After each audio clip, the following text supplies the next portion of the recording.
सुनीता न्यूजपेपरच्या ऑफिसमध्ये जाहिरात विभागात काम करत होती. नेहमीप्रमाणे आज देखील ती आलेल्या जाहिरातीची व्यवस्थित मांडणी करून ती प्रिंटिंगला पाठवण्यात बिझी होती.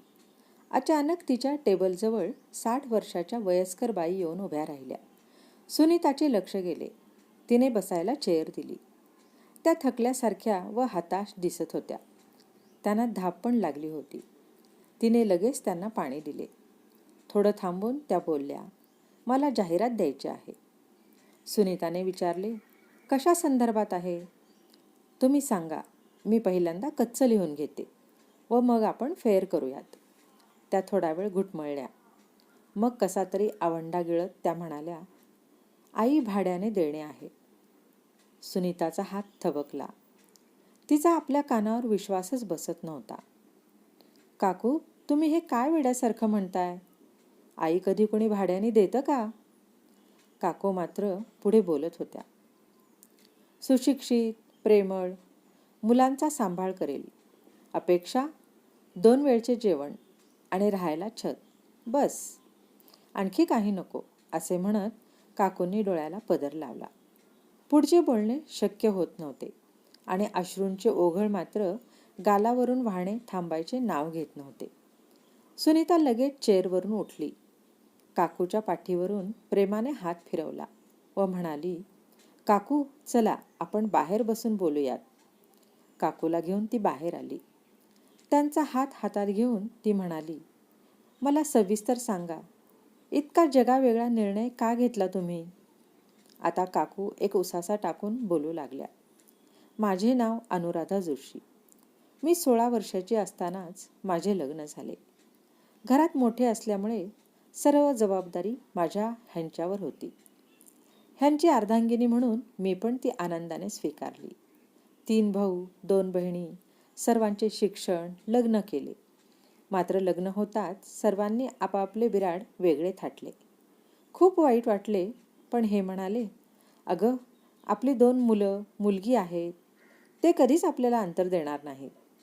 तिघांचेही लग्न झाले. सुना, जावई आले. खूप आनंदी होतो आम्ही. हार्ट अटॅकचे निमित्त झाले आणि हे सुद्धा सोडून गेले.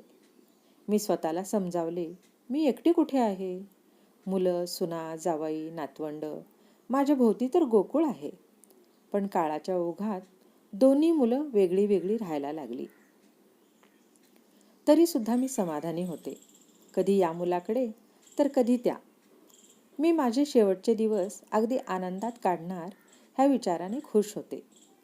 पण अचानक एके दिवशी घरात मुलाची व सुनेची कुजबूज सुरू दिसली. मी आडोशाला उभी राहिले आणि कानावर पडले. आईला कुणाकडे ठेवायचे?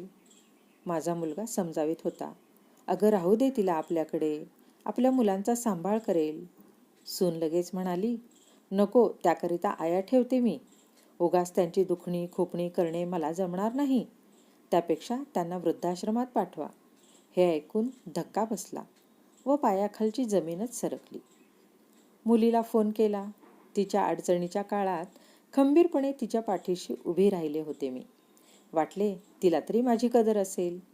पण ती बोलली, "अगं, मला माझ्या नवऱ्याने सासू सासऱ्यांनी घराबाहेर काढले तेव्हा तुझ्या मुलांनी नव्हते ठेवून घेतले मला.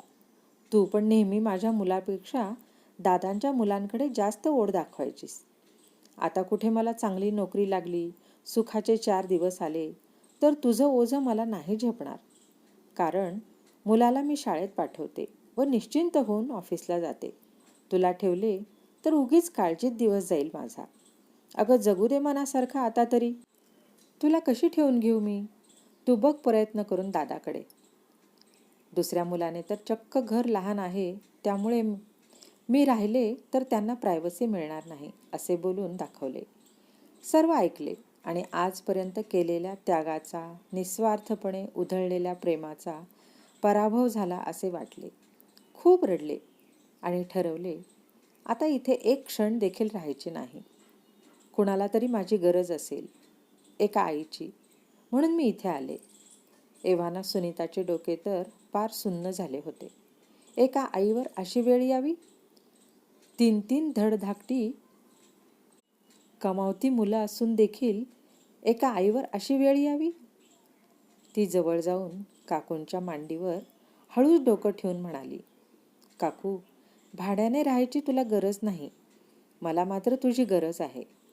खरंच मला आई हवी आहे. तू माझी आई होशील?